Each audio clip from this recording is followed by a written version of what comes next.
Well, Toledo voters have a big decision to make next month, narrowing down who should be the next mayor. Well, ahead of the May 6th primary, we're talking with the candidates on WTOL 11 News at 4 this week. And today, we start with independent Roberto Torres, who joins me now. Thanks for being here today. We appreciate it. Thank you for the invite. Absolutely. So I think the first question is, why do you want to be the mayor of Toledo? So I have over 30 years of experience in public service. I've served in 6 mayoral administrations. I served 3 terms with Mayor Carlton Finkbeiner, with Mayor Jack Ford. I served a term with Mayor Healy in Canton, Ohio, Pro Football Hall of Fame.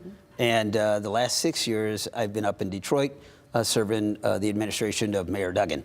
So I've been in various cities, all cities that have progressed, all cities that have seen innovation when it comes to community and economic development. And I've been at the helm in many of those projects.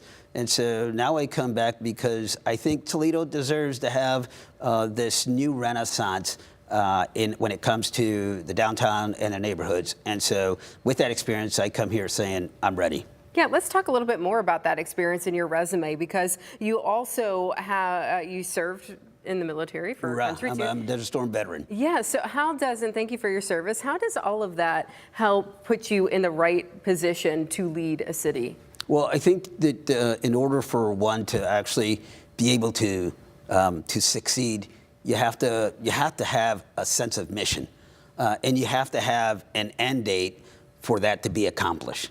You know, I'm not saying that I need 8 years in order to show that my administration has been effective.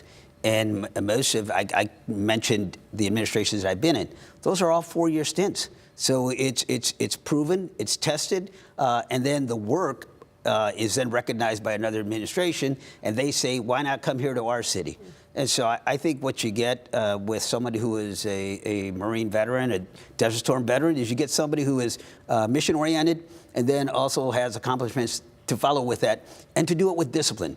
And discipline means at times that you may not have the revenue, so you don't go operating under a budget deficit because the revenues exceed the expenses. So you have to have the discipline to be able to make the right decisions. We have, we're going to narrow this down here in May. There's 3 candidates right now. We're going to narrow that down to 2. If you get elected, then come November, what's your priorities? What is the first thing, maybe 2, 3 on your list that you're going to be taking care of? So let me first of all just expound on something you mentioned. You mentioned that I am an independent candidate. So in the past, I was elected onto the school board for Toledo Public Schools as a Democrat. And so I'm running independent because I have seen that in order to accomplish some of the things that we want to do, what Toledo deserves, what Toledo needs, is you can't be beholden to certain interests.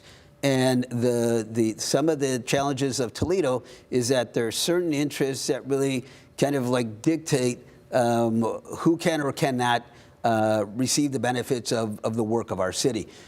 So the 3 pillars of mine is going to be clean, safe, and sustainable neighborhoods.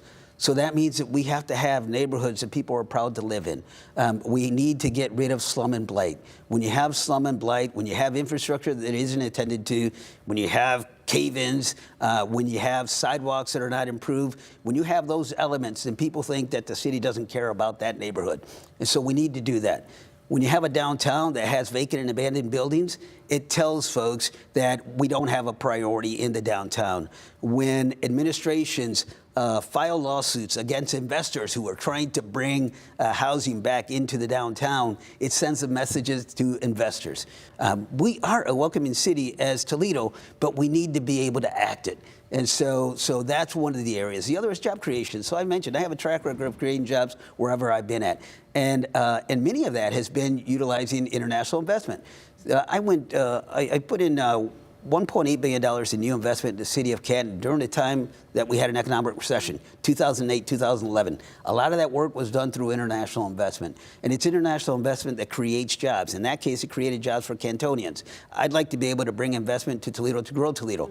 The problem with Toledo is that under this administration, the last 8 years, we've lost 10,000 Toledoans. You can't say that we have a very growing community when people are leaving this community. And so what we need to do is we need to actually attract more Toledoans, not only to retain, to keep them here, but to attract new Toledoans into our city. And obviously with that is investment. And then the third part is going to be to be, budget savvy. We have to understand that we only have certain resources. When we say to the electorate that we're going to pass this tax for capital improvements, that money ought to be used for capital improvements. It ought not be used for other reasons, because when you have cave-ins, when you have infrastructure, when you have water main breaks, that's what it should go to. When we have a road tax, it should go to improve roads. Historically, we've had many neighborhoods that don't even have paved roads. We don't even have sidewalks in certain neighborhoods. We ought to address that and make that a priority. So under my administration, that's what we would do. It's clean, safe, sustainable neighborhoods. It's going to be job creation and economic investment. And then it'll also be being budget savvy and being able to stay within, to understand that the revenues ought to be able to balance your expenditures. And we know some money recently too has been in federal grants, things like that. So I imagine that you're talking to that as well and using the money. Yeah, the one thing that alarms me about our administration is that they're heavily reliant on federal funding. You saw that when the current national administration, when the president said, we're going to stop the tap on federal funding. And every organization in this city gasped. They threw up their arms and said, there it goes. And we as a city cannot be just relying on federal funding. We had an opportunity, $185 million, historic, right? Unprecedented, that this administration would have $185 million that no other mayor in the past has ever had. And yet you look around the city, and I dare you to show me where that $185 million went. Because we still have cave-ins, we still have roads that need to be improved, we still have dilapidated buildings, and unfortunately, some of those buildings have been the subject of crime, and have really put a bad taste in Toledoans about how unsafe the city is. So very clear goals that you lined out for us today. We appreciate you taking time to be here with us, and we'll see you again. I asked Toledoans, if you want to learn a little more about me, our website is up, torresfortoledo.com. They can go there and they can find out more information about my history, my career, and our platform for this coming year. And I'm really excited and I'm humbled. I'm just humbled as a child of a migrant family, one of 13 growing up in Northwest Ohio. I'm very humbled to just have this opportunity to be able to be on the ballot. And so I just ask Toledoans to consider it, consider it heavily, because you're really voting on the future of Toledo.